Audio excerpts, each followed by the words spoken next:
Here we go.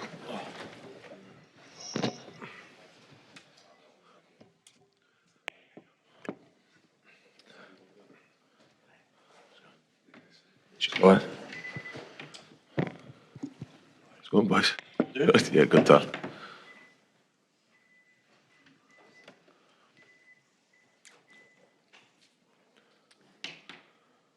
And if we're all ready, I'll say good morning, everyone, and welcome to this eve of match briefing with the team from Scotland here at the Stade de Nice. We have on the top table the defence coach, Steve Tandy, and also two of the starting players tomorrow, Sione Tuipulotu and Rory Darge. We're going to go immediately to questions from the room. Just a reminder, we are using our interpretation system, so if you could wait for the microphone, please, and do give your name and the name of your media when invited. First question, please.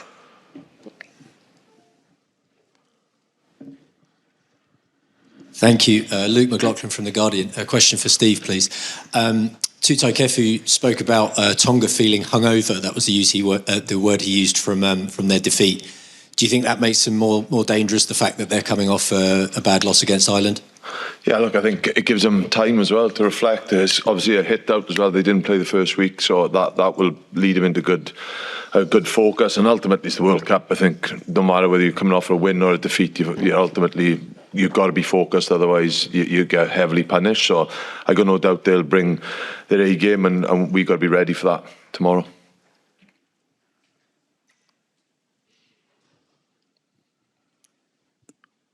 Sione, we spoke to Charles Piutau, or Celeste Piutau, yesterday, and he singled you out as the star of Scotland, and Tonga will be focusing on you, which is a potentially painful compliment, I'm sure.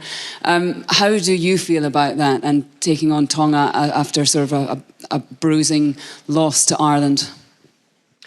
No, I thought we've prepared really well this week, and we've known what's coming, for a couple of weeks now. And I think, like Steve says, that hangover period between games, we're still thinking like we've got over the South Africa game now, and we're ready to get our get back for that. And in terms of what Charles was saying, you got to love that side of the game, and I'm hoping tomorrow that we rock up and we embrace that side of the game. And I'm looking forward to it. Here in the front row, please. Sione, how are you feeling about playing Tonga? Obviously, your father's country. Yeah, it's a tricky one because no matter how much you try and not think about it, it's always kind of there in the back of your mind. But I'm fully focused on, getting the victory for Scotland tomorrow, and I'm not sure it'll be emotional during the anthems and stuff. And of course, I've got a lot of love for Tonga and that side of my heritage. But tomorrow, I'm fully focused on doing my best to. Get a win for Scotland and get our World Cup back on the road. How have you found the last 2 weeks in terms of recovering from South Africa, and how ready are you for tomorrow?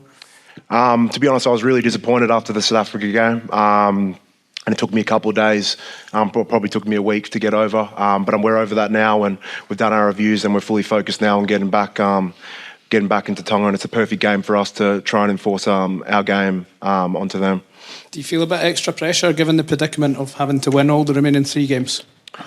I think all the games kind of just pose their own bits of pressure, like Steve was saying, to World Cup. Every game poses that bit of pressure, and there's no easy games in the World Cup. So this game's the same for us as it was for South Africa. We've prepared well, prepared the same that we prepared for South Africa, and we were hoping that we can put out a better performance.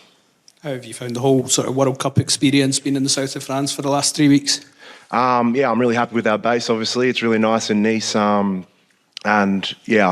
suppose it's been a cool experience. Obviously, it didn't get off to the best start in South Africa, but like I said, I want to get back on the road and with the boys and get a victory tomorrow and feel good about ourselves after tomorrow's game. And just finally from me, will your dad be here or will he be watching on television? My dad will be at home. He's with my little brother at home, so I can't leave him by himself. So my mum's over here, but my dad will wake up and watch it. So I'll wait for his message after the game. So you got divided loyalties, or is he supporting you? I know he's got both jerseys in the house, but I'll have to ask my little brother which one he's got on. So I'm sure he'll be going for us. Sione, What do you make of Tonga? Obviously, you mentioned Charles Piutau. They've got players of that calibre coming back into the team. What do you make of that and how they're developing as a team?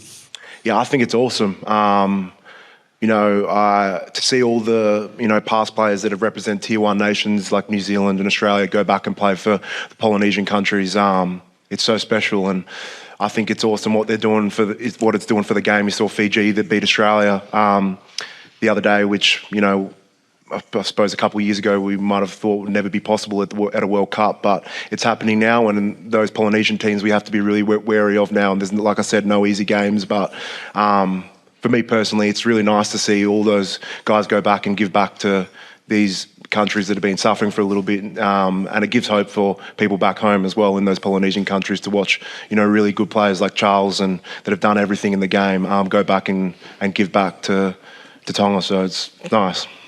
Got a new centre partner tomorrow, Chris Harris. I'm sure he's not enjoyed how much hype has been surrounding yourself and Hugh Jones when he's obviously desperate to be playing. But how will you and Chris complement each other? I've played a lot of rugby with Chris. I think early days when I was getting my first couple caps for Scotland, I was kind of playing under his wing. And to be honest, I've learned a lot from Chris.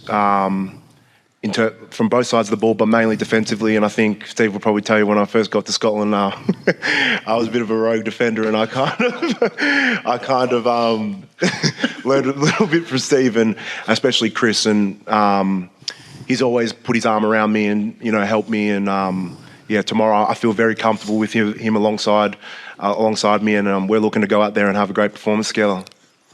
Sonny, you spoke about the great lengths your mum made to get to France. Sounded like a bit of an odyssey. After the South Africa defeat, what was her comments to you? Was she annoyed that you didn't get to win because she'd gone so long? Yeah, it was actually quite good, because my mum doesn't know anything about rugby, so she thought we all played really good after the game, and I kind of knew we didn't. So, but when I saw my mum after the game at the barricade, she was just like, "Oh, you guys all played so well," and it was refreshing. He picked me up for that little bit of 20 minutes, and then I was back to ground zero when we got on the bus. But it was nice to see my mum after that. That's what the best things about mums. They're always there to pick you up when you're feeling down, I suppose. And Rory, what was your post-South Africa experience like? How long did it take you to get over it, and what did you learn from it? It was similar to Non's, we were gutted after the game. I think it's probably like the perfectly timed week to sort of have off, even if we'd won that game. So much went into it in the build-up. It was all about South Africa, and it was a big game, and we put a lot into it, like I said, and to come off in the defeat, even if we'd won, having the week off between South Africa and Tonga would have been a good thing, because also, and they're the two most physical teams probably facing the World Cup. It was ideal that we got that week to sort of get away from it, and then since we've come back in this sort of Monday, Tuesday, it's all been about Tonga, which is nice. Steve, there's a big game in the group tonight, South Africa, Ireland. I've been asking a lot of the boys at the press conference this week about what they want from that game. I'm not going to answer as you right now. It's just a string of no comments. It's almost like you've agreed. That means it'll stop me, Tom. So come on, tell us, what do you want from that game? Where will you be watching it? Presumably you'll all be watching it. Oh yeah, we'll all watch it in the hotel. We're all pretty excited. It's a massive game in the World Cup and our group. So look, it's just picking out what we can from the game and seeing obviously any trends, anything different in the game. But we know it's going to be a big physical encounter, and we're just all pretty excited to go and watch it. Nothing else. That's it. I'm done. Yeah, there's a lot of waffle in there for me. I'm pretty good at waffling, so I can keep you here for a longer time if you want to. Just a question for Rory. Rory, World Cup's obviously a really pressurised environment in general, but even more so when you go into these final three group games knowing that you have to perform and you have to win all of them potentially with bonus points. As players, how do you deal with that? And does the pressure, does it serve as an extra fuel or motivation for you? Probably it was motivation, yeah. But I think, the thing that works for me is just focusing on the game, and there's a lot to focus on anyway. Looking at Tonga, looking at our set plays and what we have to get right at the weekend sort of does enough to occupy your mind. And if you do that, then there's not much room to think about all the added pressure. What did you make of Tonga? Because the first 15, 20 minutes against Ireland, they were staying with them, competing well at the breakdown. They won a few turnovers. Yeah. Then players, their kind of lack of preparation, lack of cohesion. It started to tell in the end. Ireland pulled clear, but do you expect Tonga to be better and to show more of what we saw in the first 20 minutes from them? Yeah, definitely. And that's the thing we've looked at, as you said, they got a lot of turnovers against a side that really pride themselves in their breakdown work and are arguably one of the best in the world. So that's a massive focus point for us, getting the breakdown side of things right.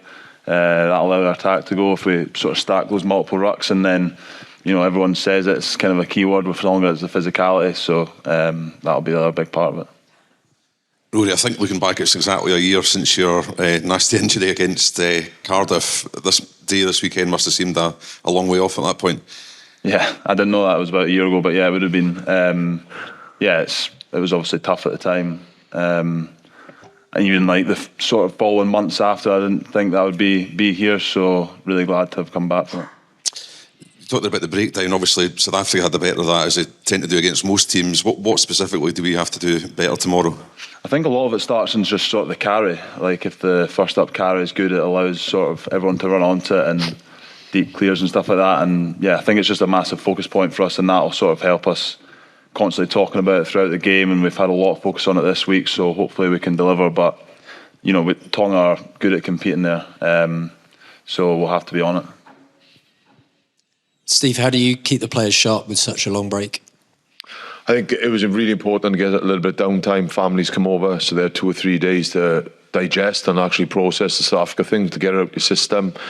And then we had 3 days of training where the boys are on. And I think at the end of the day, you come into a World Cup, I don't think you need to sharpen them. Everyone's spoken about you need to win games. I know it changes when you lose one, but ultimately you want to win them all. So these boys are focused. We've been looking at this tournament for such a long time, and we know we don't want it to be over. It's just making sure the boys, they've been really sharp in those physical days, and I think they're ready to play now. We've had time to digest South Africa, but also sharpen our focus and get back to where we want to be, and the boys are excited. I feel probably having that time off for the start was really good, but I think the boys are ready now to get out there and put some back-to-back performances together. Thank you. And Rory, I suppose from the fans' point of view, they're probably a bit tired of waiting now for another match. So is the feeling a bit the same in the camp now? Like you must be raring to go. Yeah, it is a weird one. I said it's almost perfectly timed that week off, but it's one of those ones when you lose, you do want to get back out straight away. It's come to it now. Yeah, we're just buzzing to get back out there, and hopefully, as Non said earlier, put the World Cup back on track for us. Regardless of what happens tonight, all our focus is on tomorrow, and then fire into the next 2 games after that. Are you looking forward to tonight's game as well? Yeah. Quite late though. I might be in my bed. Half time. Rory, we've asked a few about this, but he's not starting, but you're up against one of your Glasgow Warriors back row teammates when he comes on. Can you say a bit about the other Sione and what he's going to present when he does come on? Yeah, it'll be a weird one playing against him. Obviously, played a lot with him this season, and it's class playing with him. You see him taking the boys forward in his ball carries and getting us on the front foot, but also a lot of the defence work he does is outstanding. So, towards the end of the game, obviously he's on the bench, as you said. When he's coming on, I think everyone might just sort of pick up a bit around the breakdown, watch him picking through the ruck and stuff like that. But yeah, it'll be cool to play against him. We've got time for one more question, if there are any. I can see one here in the front row. Is it Finn's birthday? I think so. Yes. Yes, it is. Yeah, Finn's birthday. I got a cake in my bag. No, yeah, definitely. Is there anything? Are you boys planning anything? Can you plan something before a big game tomorrow? Is there much that you can do? Not I'm saying throwing a party, but is there anything going on at all? No, you'd have to ask these boys. I'm out of that loop. I'm definitely out of that. No, I think the boys will relax, and I'm sure there'll be something on in around that, or with this small gesture. But yeah, it'll be a focus on tomorrow. But the boys, we'll want them to stay relaxed as well today. Okay. Sione's got something planned. On that note, we'll wrap things up. Thank you very much. Thanks, guys. Tomorrow. Cheers, thank you. Thank you. All the best. Okay, good luck. Thank you. It's all right, man. Thanks, Take it easy. Tomorrow, love. Thanks, guys. Thank you.